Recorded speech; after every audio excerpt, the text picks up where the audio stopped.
துருகி வச்ச உருளைக்கிழங்கு, பொடியா நறுக்கின வெங்காயம், கருவேப்பிலை, பச்சை மிளகா பொடியா நறுக்கினது, மல்லி பொடியா நறுக்கினது, கோதுமை மாவு ஒரு 3 ஸ்பூன், கடலை மாவு ஒரு 2 ஸ்பூன், சில்லி பவுட்ரு 1/4 டீஸ்பூன், மஞ்சள் பொடி 1/4 டீஸ்பூன், சீரக பவுட்ரு 1/2 டீஸ்பூன், பெருங்காய பொடி தேவையான அளவு, சால்ட்டு தேவையான அளவு எல்லாத்தையும் போட்டு ஒன்றா பிசையணும்.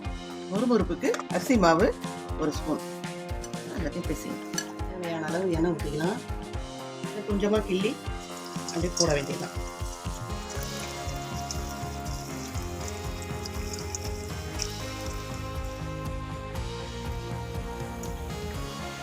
சூடான பொட்டேட்டோ வீட் போண்டா ரெடி. அதுக்கு காம்பினேஷனாக சூப்பராக டீ. ஈவினிங் ஸ்நாக்ஸு சூப்பராக இருக்குங்க. குளிர்காலத்துக்கு ஏற்ற ஸ்நாக்ஸ்.